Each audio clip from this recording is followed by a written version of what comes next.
اللہ علیہ وسلم پر اللہم صلی علی محمد وعلی آل محمد کما صلیت علی ابراہیم وعلی آل ابراہیم انک حمید مجید اللہم بارک علی محمد وعلی آل محمد کما بارکت علی ابراہیم وعلی آل ابراہیم انک حمید مجید۔ محترم حضرات و خواتین، معزز علماء اکرام، بزرگوں، ساتھیوں اور بچوں، نوجوانوں، خواتین و حضرات، اللہ رب العالمین کا لاکھ لاکھ کرم ہے، احسان ہے کہ اللہ تعالیٰ نے دین کو سمجھنے کے لیے اور سمجھانے کے لیے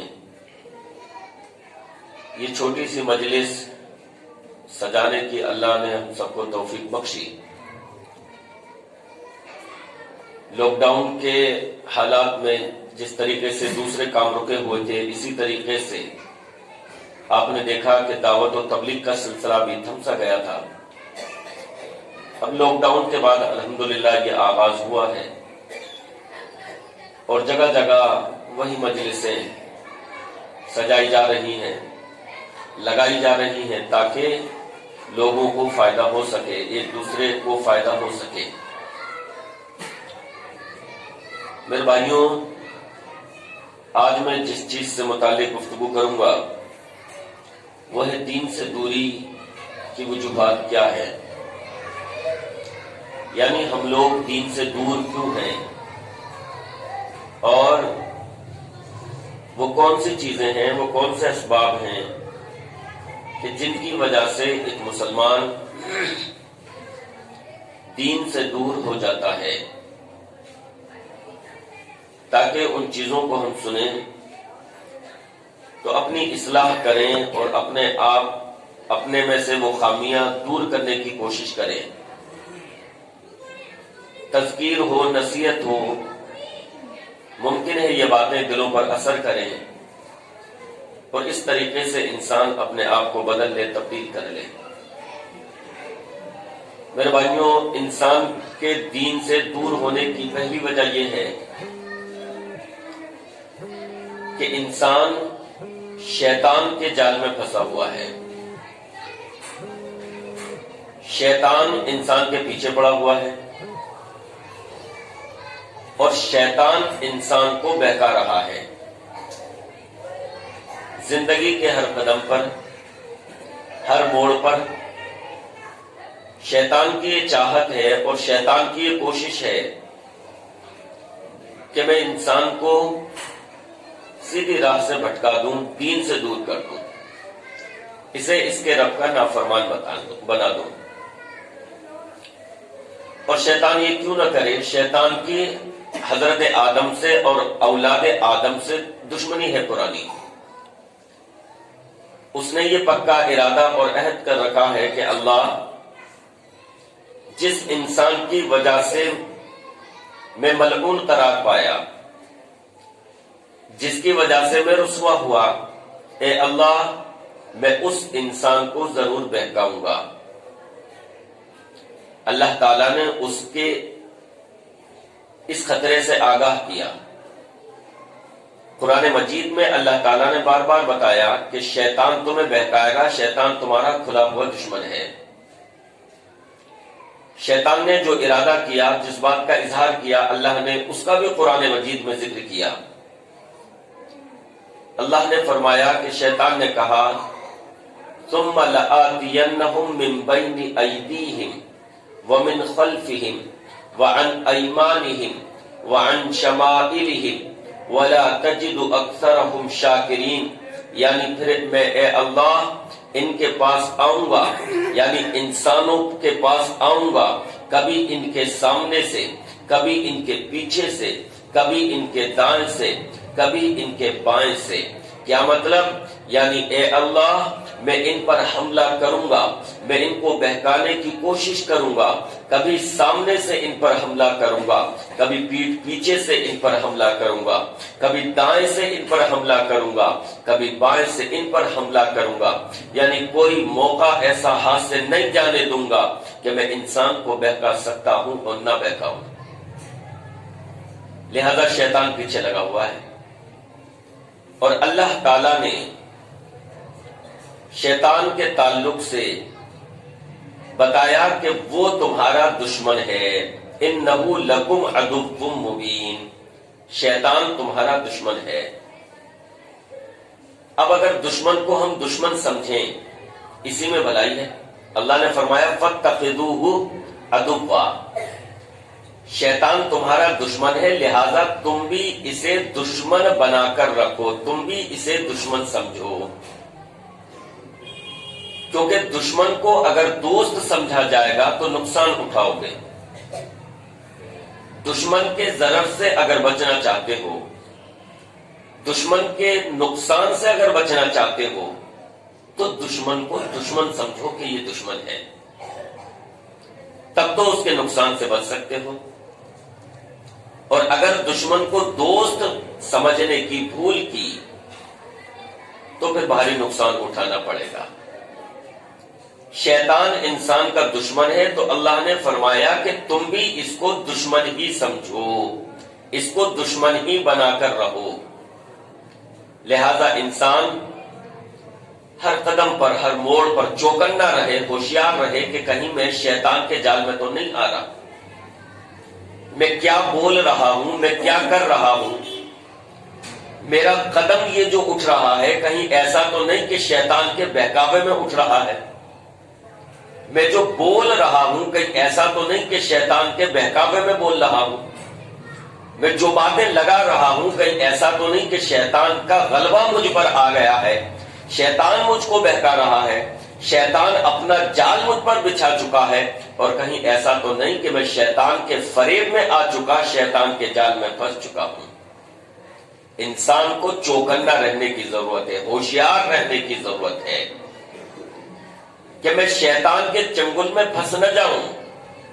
وہ اپنا محاسبہ کرتا رہے، وہ اپنا احتساب کرتا رہے، اپنا جائزہ لیتا رہے، اور اگر وہ شیطان کے چنگل میں پھنسنے لگا ہے، اس کو ایسا لگنے لگا ہے کہ یار اب مجھ پر شیطان کچھ غالب آنے لگا ہے، تو اپنی اصلاح کر لے۔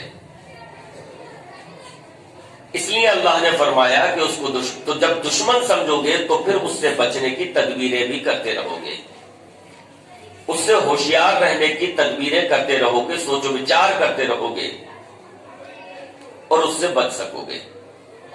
تو پہلا سبب یہ ہے کہ ہم شیطان کے چنگل میں بڑی آسانی سے پھنس جاتے ہیں، اور ہم اس کے لگائے ہوئے جال میں بڑی آسانی سے پھنس جاتے ہیں، اور ہمیں اس کا احساس تک نہیں ہوتا کہ ہم شیطان کے چنگل میں پھنس چکے ہیں۔ ہماری زندگی کے روزمرہ کے معاملات میں کتنے معاملات ایسے ہیں کہ جو ہم شیطان کے بہکاوے میں آ کر کرتے ہیں۔ اپنے بھائیوں کے خلاف ہماری کتنی باتیں ایسی ہوتی ہیں جو ہم شیطان کے بہکاوے میں آ کر کرتے ہیں، لیکن ہمیں اس کا احساس نہیں ہوتا کہ شیطان ہم پر اپنی چال چل چکا ہے، شیطان ہم پر اپنا حربہ استعمال کر چکا ہے، ورنہ ہم اپنے بھائیوں کے بارے میں یہ گفتگو نہ کرتے۔ اگر ہم شیطان کی چالوں سے بچنا چاہتے ہیں تو ہر قدم پر اس بات کا جائزہ لیتے رہیں، اپنے آپ کو نصیحت کرتے رہیں کہ ہم پھنس تو نہیں گئے۔ نمبر 2، دوسرا سبب اور دوسری وجہ دین سے دوری کی یا شریعت سے دوری کی، وہ ہے میرے بھائیوں یہ دنیا۔ انسان دنیا کی مصروفیات میں پڑ کر، دنیا کو حاصل کرنے کی وجہ سے دین کو بھول بیٹھا۔ وہ دنیا کے پیچھے اس طریقے سے سرپٹ دوڑ رہا ہے کہ وہ دین کو بھول بیٹھا۔ تو دوسرا سبب جو ہے وہ کیا ہے؟ دنیا۔ کون سی دنیا؟ کہ وہ دنیا کہ جس کے بارے میں اللہ تعالیٰ نے ارشاد فرمایا وَمَا هَذِهِ الْحَيَاةُ الدُّنْيَا إِلَّا لَهْوٌ وَلَعِبٌ، یہ دنیا جو ہے کھیل تماشا ہے، دنیاوی زندگی جو ہے کھیل تماشا ہے۔ اب آپ کہیں گے کہ ہم تو علماء سے سنتے رہے ہیں کہ دنیا ایک بامقصد ہے، اللہ نے ایک نظام کے تحت اس کائنات کو پیدا فرمایا ہے، تو یہ کھیل تماشا کیسے ہو گئی؟ تو میرے بھائیوں اور بہنوں، اس کو سمجھنے کے لیے ہمیں قرآن مجید کی اگلی آیت دیکھنی پڑے گی کہ اللہ نے فرمایا وَإِنَّ الدَّارَ الْآخِرَةَ لَهِيَ الْحَيَوَانُ، یعنی آخرت کی زندگی جو ہے وہ ہمیشگی والی زندگی ہے۔ اب معاملہ کلیئر ہو گیا کہ دنیا کھیل تماشا ہے آخرت کے مقابلے میں۔ جب دنیاوی زندگی کو، جب دنیا کو آخرت کے مقابلے میں آپ رکھیں گے تو یہ دنیا کھیل تماشا لگے گی۔ دیکھیے، جب مقصد عظیم ہوتا ہے، جب مقصد بڑا ہوتا ہے تو درمیانی چیزوں میں انسان نہیں الجھتا، درمیانی چیزیں اس کو کھیل کود لگتی ہیں کہ یار ان سے میرا کیا مطلب۔ اب دیکھیں کہ جب بچے امتحانات کی تیاری کر رہے ہوتے ہیں، ہم نے دیکھا جہاں سے ہم فارغ ہوئے جامعہ اسلامیہ سنابل، جب سالانہ امتحان آتا تھا تو بچے طلباء پڑھائی میں کیسے لگ جاتے تھے، اس طریقے سے محنت کرتے تھے، اس طریقے سے محنت کرتے تھے کہ نہ تو چائے خانوں کی طرف جانا ہے، نہ کہیں باہر جا کر ٹائم پاس کرنا ہے، نہ کہیں دور گھومنے جانا ہے، نہ کسی مشاہدے میں شرکت، ساری چیزوں سے دور ہو کر لنگی اور بنیاد میں یا کرتے پاجامے میں بس کتاب سامنے رکھ کر محنت کرتے رہتے تھے۔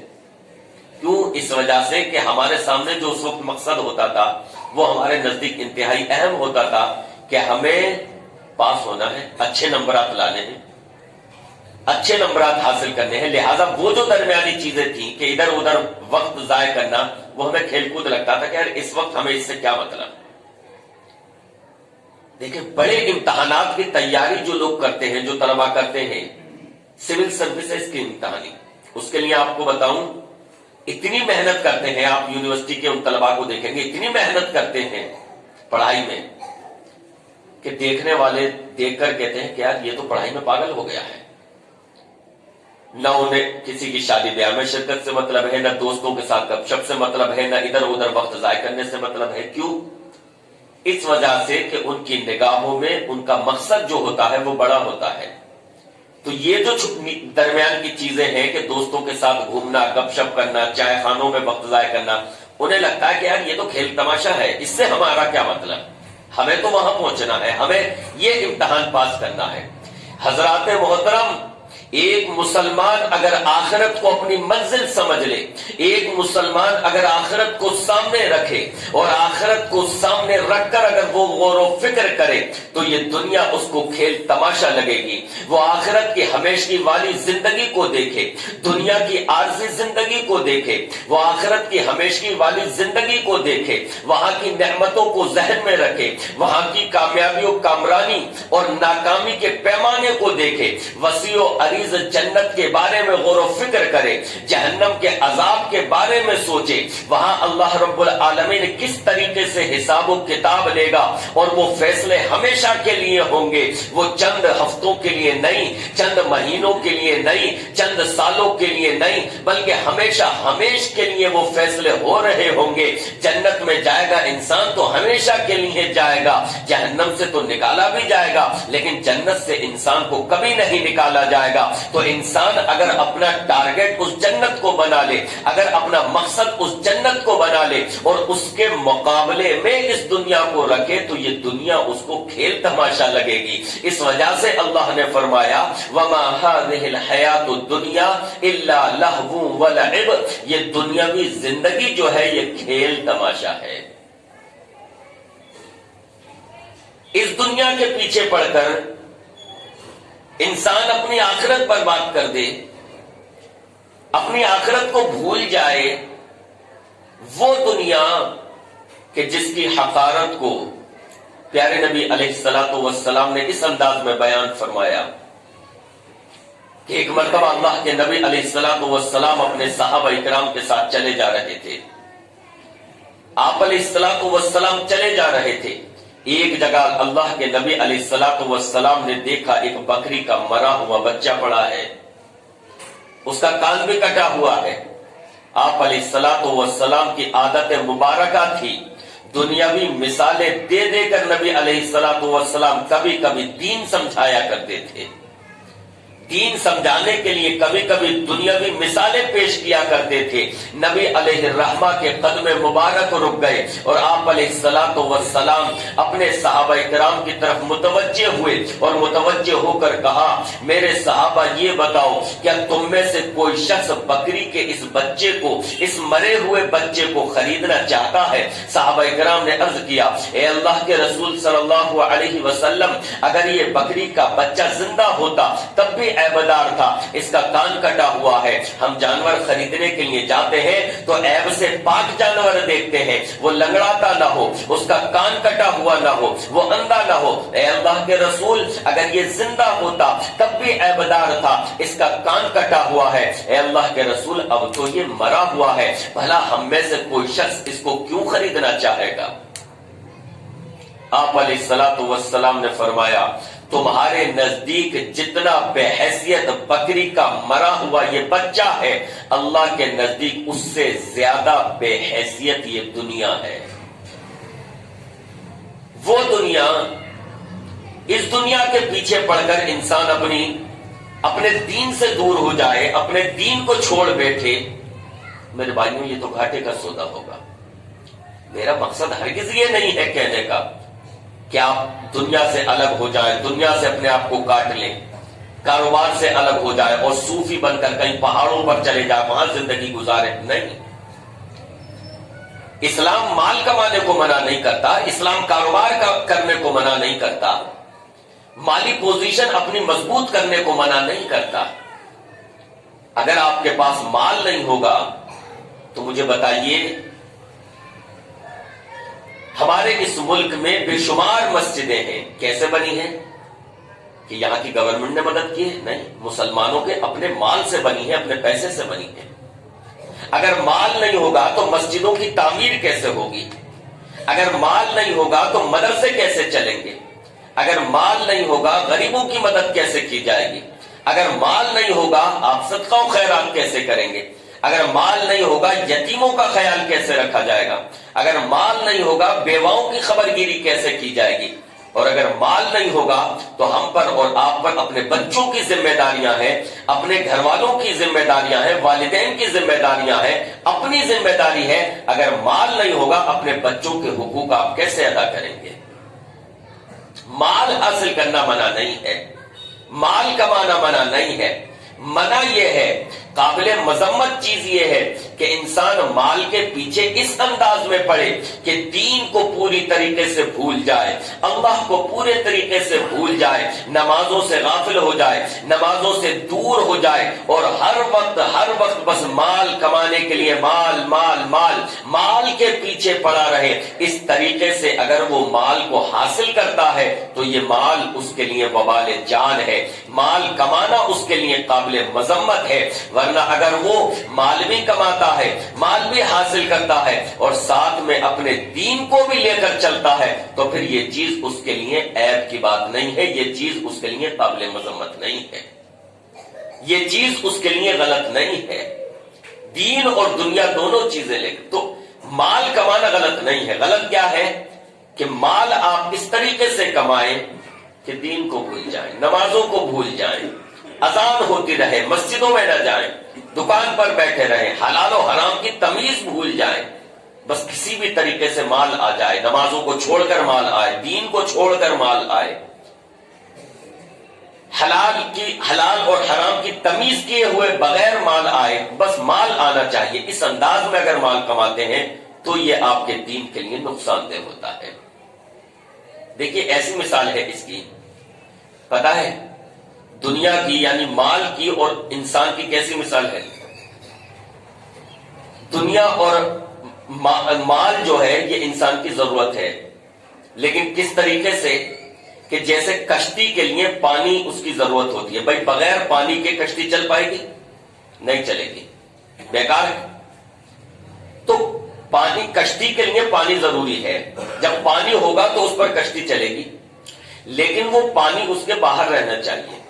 اگر وہ پانی اس کے اندر آ جائے تو کیا ہوگا؟ کشتی ڈوب جائے گی. میرے بھائیوں یہی مثال دنیا کی ہے. دنیا ہماری اور آپ کی ضرورت ہے، دنیا انسان کی ضرورت ہے، لیکن یہ دنیا اگر انسان کے دل و دماغ میں اس انداز میں بیٹھ جائے کہ اس دل میں اللہ کے لیے جگہ باقی نہ رہے، دین کے بارے میں سوچنے کے لیے جگہ باقی نہ رہے، تو پھر یہ جو ہے دنیا ہمیں ڈبو دے گی، یہ دنیا ہمیں ہلاک کر دے گی۔ تو دوسرا سبب دین سے دوری کا وہ یہ کہ انسان جو ہے وہ دنیا کے پیچھے بھاگ رہا ہے۔ نمبر 3، تیسرا سبب دین سے دوری کا، دین بیزاری کا، وہ ہے میرے بھائیوں انسان کا اپنے نفس کی پیروی کرنا، نفس کی پیروی کرنا، اس کے اندر کا جو ہے من، اس کی بات ماننا۔ دیکھیے یہ نفس جو ہے نا اندر کا، ابھی تھوڑی دیر پہلے شیطان کا ذکر آیا تھا، سب سے پہلے نمبر 1 پر، 1 نمبر پر شیطان کا ذکر آیا تھا۔ شیطان جو ہے یہ باہر کا دشمن ہے۔ اچھا دشمن باہر ہے، اگر آپ اندر سے دروازہ صحیح انداز میں لگا لیں، پختگی کے ساتھ تالا بھی لگا دیں، اور اندر باہر والے دشمن کا کوئی سپورٹر نہ ہو، تو وہ باہر کا دشمن آپ کو نقصان اتنا نہیں پہنچا سکتا۔ لیکن اگر کوئی طرفدار اندر بھی ہے اس دشمن کا، تو پھر وہ دشمن نقصان زیادہ پہنچا سکتا ہے۔ میرے بھائیوں شیطان جو دشمن ہے وہ باہر کا ہے، آپ کا نفس جو ہے یہ اندر کا ہے، اپنے اندر کا ہے نفس۔ اگر نفس شیطان کا طرفدار بن گیا، اگر نفس شیطان کا حمایتی بن گیا، تو شیطان ہمیں بہت زیادہ نقصان پہنچا سکتا ہے۔ لیکن اگر ہم نے اپنے نفس پر کنٹرول کر لیا، اگر ہم نے اپنے نفس کو قابو کرنا سیکھ لیا، اگر ہم نے اپنے نفس کو اللہ کا فرما بردار بنانا سیکھ لیا، تو پھر شیطان ہمیں نقصان نہیں پہنچا سکتا۔ اس لیے اپنے نفس پر کنٹرول کرنے کی ضرورت ہے، اپنے نفس کو اللہ کا فرما بردار بنانے کی ضرورت ہے، کیونکہ یہ نفس ایسی چیز ہے کہ اگر اس کو کھلا چھوڑ دیا جائے تو یہ آپ کو گناہوں کی طرف لے جائے گا۔ شیطان نفس کا معاملہ یہ ہے کہ نفس کو اگر آپ کھلا چھوڑ دیں، دیکھیے آپ گھوڑے پر سوار ہوں تو آپ کیا کرتے ہیں؟ گھوڑے کو یوں ہی چھوڑ دیتے ہیں کہ جدھر چاہے لے جائے۔ اگر گھوڑے کو یوں ہی چھوڑ دیں گے تو کیا کرے گا؟ گھوڑا کہیں گڈھے میں گرا دے گا، کسی سے ٹکرا دے گا، کہیں دور دراز جنگلات میں لے جائے گا، کہیں پہاڑ پر چڑھائے گا، وہاں سے گرا دے، وہاں سے، بھائی وہ تو جانور ہے، اسے نفع نقصان کا کیا پتا۔ تو گھوڑے کو اگر یوں ہی چھوڑ دیں گے بے لگام تو وہ ہلاک کر دے گا۔ اس لیے آپ کیا کرتے ہیں؟ گھوڑے کی لگام کس کر رکھتے ہیں، اور منزل پر پہنچنے کے لیے اس کو اپنے اشارے پر چلاتے ہیں کہ ادھر چلنا ہے، اب سیدھا رائٹ کو مڑنا ہے، اب سیدھا چلنا ہے، اب ادھر چلنا ہے۔ کیوں؟ کیونکہ آپ جانتے ہیں کہ جب میں اس کو اپنے اشارے پر چلاؤں گا، اس کی لگام کس کر رکھوں گا، تو یہ مجھے